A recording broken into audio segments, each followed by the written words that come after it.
1967 तक अमेरिका जैसे तथाकथित आजाद देश में अगर कोई व्यक्ति किसी अलग नस्ल के इंसान से प्यार करता था ना, तो उसे बाकायदा जेल हो सकती थी। बिल्कुल, और ये कोई पुरानी कहानी नहीं लगती। हाँ, मतलब हम हमेशा से यही सोचते आए हैं कि प्यार एक बहुत ही जादुई, एकदम पवित्र और निजी एहसास है। सही बात है। लेकिन हकीकत ये है कि समाज की जो राजनीति है और सरकारें, वो हमेशा से लोगों के बेडरूम और उनके दिलों के फैसलों में मौजूद रही हैं। ये एक बहुत ही कड़वी लेकिन महत्वपूर्ण सच्चाई है, और आज की इस गहन चर्चा में हम इसी पर बात करने वाले हैं। हमारा आज का आधार Terry D Conway, Stacey Gusakova और जेनिफर एल पिमोंटे का लिखा अध्याय 6 है, love is political, how power and bias influence our intimate lives. और इस चर्चा का मिशन भी यही है कि हम समझे कि प्यार कोई वैक्यूम में होने वाली घटना नहीं है। एकदम सही कहा।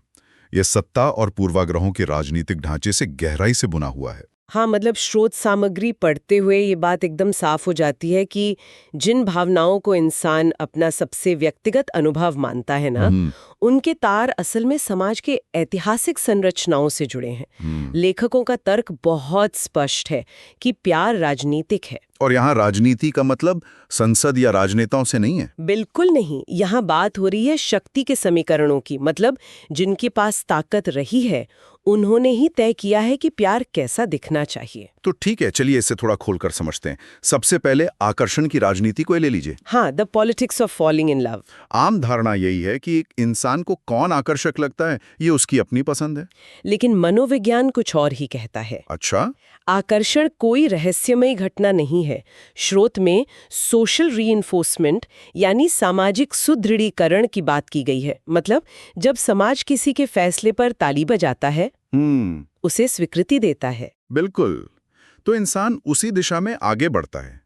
इसके अलावा मियर एक्सपोजर या बार बार संपर्क में आने का सिद्धांत भी है। मतलब मनोविज्ञान कहता है कि इंसान उन लोगों के प्रति अधिक आकर्षित होता है जो उसके आसपास रहते हैं। हाँ, सिमिलैरिटी अट्रैक्शन भी इसी का हिस्सा है। हाँ, लेकिन एक सेकंड, हमारे आसपास कौन मौजूद है, ये आखिर कौन तय कर रहा है? यही तो बात है। ये समाज की संरचना तय कर रही है। लोग जिन मोहल्लों में रहते हैं, स्कूलों में जाते हैं, वे अक्सर आर्थिक वर्ग, जाति या नस्ल के आधार पर बटे होते हैं। अगर समाज आपको कुछ खास लोगों से ही मिलने देगा, तो जाहिर है तो इंसान उन्हीं में से किसी के प्यार में पड़ेगा। अरे वाह, ये तो कुछ ऐसा हुआ कि इंसानों का जो आकर्षण है वो एक सोशल मीडिया फीड की तरह है। क्या बात है, बहुत सही एनालॉजी है। हाँ, मतलब लोगों को लगता है कि वे अपनी मर्जी से स्क्रॉल कर रहे हैं, विकल्प चुन रहे हैं। लेकिन असल में पीछे बैठा कोई एल्गोरिदम है, जो इस मामले में हमारा समाज है, जो उन्हें वही दिखा रहा है जो वो दिखाना चाहता है। ये फीड वाली तुलना ना स्रोत के तर्क को एकदम सटीक रूप से स्पष्ट करती है।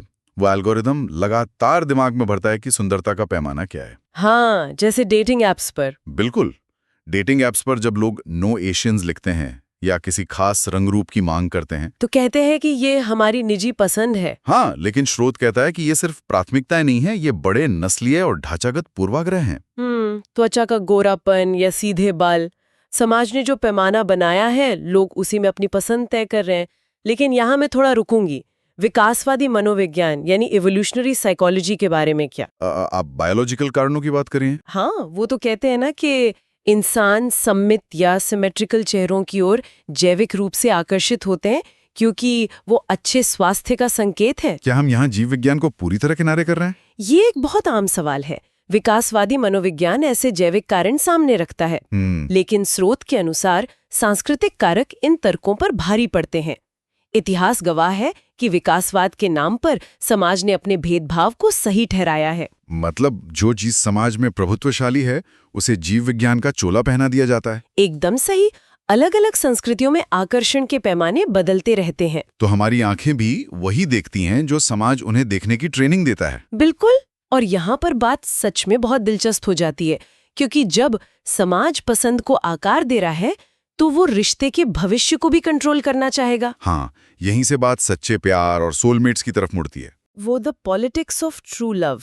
स्रोत में एक पोल का जिक्र है कि अमेरिका में 2/3 लोग सोलमेट्स में विश्वास करते हैं। जन्मों जन्मांतर के साथी। हाँ, वो सिंड्रेला वाली कहानियां जो बचपन से दिमाग में डाली जाती हैं। ये सोच एक विवाह यानी मोनोगैमी की राजनीति का सबसे बड़ा हथियार है। समाज ये आदर्श स्थापित करता है कि जीवन भर के लिए केवल एक व्यक्ति से जुड़ना ही सही है। और विवाह हमेशा से एक नियंत्रित संस्था रही है। बिल्कुल, जैसा कि आपने 1967 के अंतरजातीय विवाह प्रतिबंध का उदाहरण दिया, या फिर अमेरिका में 2015 तक समलैंगिक विवाह का गैरकानूनी होना। तो कानून तय कर रहा था कि सच्चा प्यार किन के बीच हो सकता है। हाँ, और आज भी सहमति से गैर एक विवाह, या जिसे CNM कहते हैं, कंसेंशुअली नॉन मोनोगैमस रिश्ते, हाँ, उन्हें कानूनी और सामाजिक रूप से बहुत बड़ा कलंक माना जाता है। और ये जो सोलमेट वाली सोच है, ये रिश्तों पर भारी दबाव डालती है। ली और श्वार्ज़ के 2014 के शोध में इसका बहुत अच्छा जिक्र है। उन्होंने क्या कहा था? जो लोग प्यार को एक परफेक्ट मैच मानते हैं ना, वे झगड़ा होने पर बहुत जल्दी निराश हो जाते हैं। उन्हें लगता है, अरे ये मेरा सोलमेट नहीं है शायद। हाँ। जबकि जो लोग रिश्ते को एक यात्रा की तरह देखते हैं, हाँ। वो समस्याओं को सुलझाने के लिए ज्यादा तैयार रहते हैं।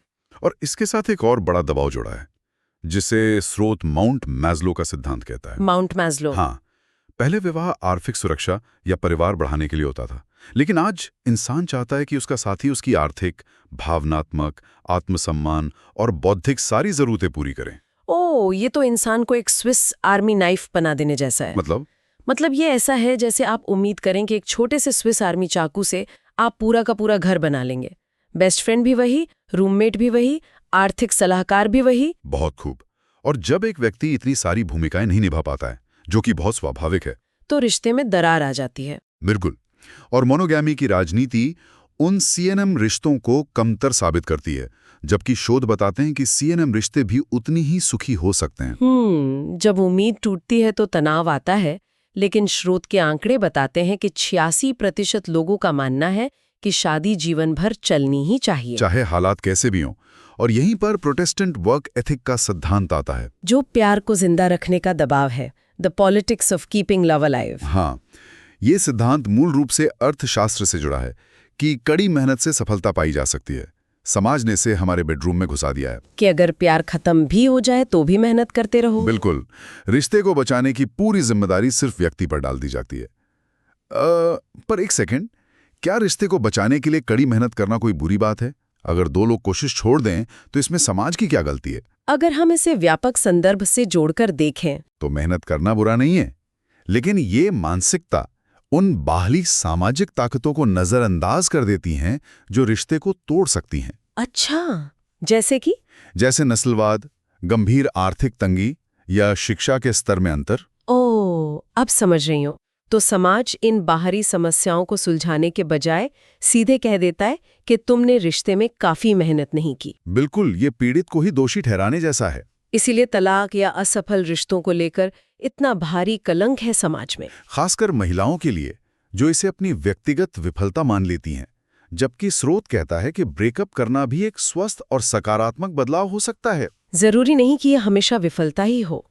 और जब समाज ये सारा दोष व्यक्ति पर डालता है तो वो तनाव जीवन के सबसे अंतरंग हिस्सों तक पहुंच जाता है। बिल्कुल पहुंचता है। ये इस चर्चा का सबसे अहम हिस्सा है, अंतरंगता और शयन कक्ष की राजनीति, the politics of making love. McLellan का इंटीमेट जस्टिस सिद्धांत इसे बहुत गहराई से समझाता है। हाँ, कि बेडरूम का दरवाजा बंद होने के बाद भी दुनिया बाहर नहीं रुकती। समाज ही तय कर रहा है कि आनंद की परिभाषा क्या है। हाँ। इसका सबसे स्पष्ट उदाहरण महिलाओं की शारीरिक छवि या बॉडी इमेज है। मीडिया ने जो अवास्तविक पैमाने सेट किए हैं, हाँ, जिसकी वजह से महिलाओं में अपने शरीर को लेकर अधिक नकारात्मक विचार होते हैं, और इसका सीधा असर उनकी यौन इच्छा पर पड़ता है। स्रोत स्पेक्टेटरिंग की अवधारणा पर बहुत जोर देता है। जो लोग नहीं जानते, स्पेक्टेटरिंग का मतलब है इंसान अपने अंतरंग पलों का आनंद लेने के बजाय खुद को बाहर से देखने लगता है। हाँ, एक दर्शक की तरह उसके दिमाग में चलता रहता है कि क्या मेरा शरीर आकर्षक लग रहा है, और ये स्थिति आनंद को पूरी तरह खत्म कर देती है। तो इस सब का असल में क्या मतलब है? ये तो कुछ ऐसा है जैसे बेडरूम में आपके साथ कोई अदृश्य फिल्म डायरेक्टर खड़ा है। अदृश्य डायरेक्टर? हाँ, जो आपके एंगल, लाइटिंग और लुक पर टिप्पणी कर रहा है, और आप पल को महसूस करने के बजाय बस एक परफॉर्मेंस दे रहे हैं। बिल्कुल सही। और ये परफॉर्मेंस वाली बात महिलाओं की मुक्ति के छलावे को भी उजागर करती है। समाज महिलाओं को आजाद होने का संदेश तो देता है, लेकिन स्रोत गर्ल्स गॉन वाइल्ड फ्रेंचाइजी का उदाहरण देता है कि आजादी केवल उसी रूप में जो पुरुषों को आकर्षक लगे। हाँ, इसे सशक्तिकरण कहा जाता है। हाँ। लेकिन असल में यह पितृसत्तात्मक समाज का ही पैमाना है। समाज हमेशा बेडरूम में मौजूद रहता है। बाप रे, जब हमारी सबसे निजी भावनाएं भी इतनी नियंत्रित हैं, तो इंसान सोचता है कि कम से कम विज्ञान तो निष्पक्ष होगा। ये एक बहुत बड़ा भ्रम है। हाँ, प्यार पर शोध की राजनीति, स्रोत का ये हिस्सा तो सच में चौंकाने वाला था। वैज्ञानिक शोध भी राजनीति से मुक्त नहीं है। बिल्कुल। कॉनले और उनके सहयोगियों का अध्ययन इसका बेहतरीन उदाहरण है। जब प्रतिभागियों को 2 काल्पनिक रिसर्च पेपर दिखाए गए, जिनमें बिल्कुल एक जैसा डेटा इस्तेमाल किया गया था। हाँ, एक में निष्कर्ष था कि एक विवाह पॉलीएमोरी से बेहतर है, और दूसरे में उसी डेटा से कहा गया कि पॉलीएमोरी बेहतर है। और लोगों का रिएक्शन क्या था? जब उन्होंने पॉलीएमोरी की तारीफ वाला पेपर पढ़ा तो उन्होंने शोधकर्ताओं को पक्षपाती और खराब वैज्ञानिक करार दे दिया। मतलब जब विज्ञान समाज के बनाए नियमों को चुनौती देता है तो लोग विज्ञान को ही खारिज कर देते हैं। इतिहास में हुकर के 1957 के शोध के साथ भी यही हुआ था। एवेलिन हुकर का शोध। हाँ, जिसने साबित किया था कि समलैंगिक पुरुष मानसिक रूप से बीमार नहीं होते। उस समय की स्थापित सोच के बिल्कुल खिलाफ था। और इससे एक बहुत ही महत्वपूर्ण सवाल खड़ा होता है। यहीं पर स्रोत स्टैंड पॉइंट थ्योरी और स्ट्रॉन्ग ऑब्जेक्टिविटी की बात करता है। ये बहुत जरूरी सिद्धांत हैं। स्टैंड पॉइंट थ्योरी का मतलब है कि जो सत्ता के शीर्ष पर हैं, उनका नजरिया सीमित होता है। उनके ब्लाइंड स्पॉट्स होते हैं। हाँ, लेकिन जो हाशिए पर हैं, उन्हें अपनी और ताकतवर लोगों की दुनिया दोनों को समझना पड़ता है। तो उनका नजरिया ज्यादा स्पष्ट होता है। बिल्कुल। और जब इन विविध दृष्टिकोणों को शोध में शामिल करते हैं तो विज्ञान ज्यादा निष्पक्ष होता है। इसे ही स्ट्रॉन्ग ऑब्जेक्टिविटी कहते हैं। तो ये पूरा विश्लेषण साफ करता है कि प्रेम कोई वैक्यूम में होने वाली चीज नहीं है। ये पूरी तरह से राजनीतिक है। और अगर लोग इन सामाजिक संरचनाओं, लिंग, नस्ल, वर्ग को समझ लें तो हम खुद पर से उस परफेक्ट प्यार का अनावश्यक दबाव हटा सकते हैं। बिल्कुल। इसका उद्देश्य निराश करना नहीं है, बल्कि एक दूसरे के प्रति अधिक सहानुभूति पैदा करना है। सही बात है। और इस विस्तृत चर्चा को खत्म करने से पहले श्रोताओं के लिए सोचने वाली एक बहुत दिलचस्प बात है। कौन सी? आज के जो कंप्यूटर एल्गोरिदम्स और डेटिंग एप्स है ना, वो दावा करते हैं कि वो सच्चा प्यार खोज सकते हैं, भले ही वे अक्सर फेल हो जाते हों। हाँ, लेकिन सोचिए, ये एआई उसी समाज के डेटा से सीख रहा है जो पहले से पूर्वाग्रहों से भरा है। बहुत गहरा पॉइंट है ये। आज ने बनाया। बिल्कुल। अगर हमारा आज का प्यार समाज की ऐतिहासिक राजनीति से प्रोग्राम किया गया है, तो क्या हम कभी इस सत्ता के एल्गोरिदम से आजाद होकर प्यार कर पाएंगे? या हम हमेशा किसी न किसी कोड के गुलाम रहेंगे? ये सच में हर किसी के लिए अपने रिश्तों के आत्मनिरीक्षण का एक बड़ा सवाल है। तो आज के इस विस्तृत विश्लेषण में हमारे साथ जुड़ने के लिए बहुत बहुत धन्यवाद।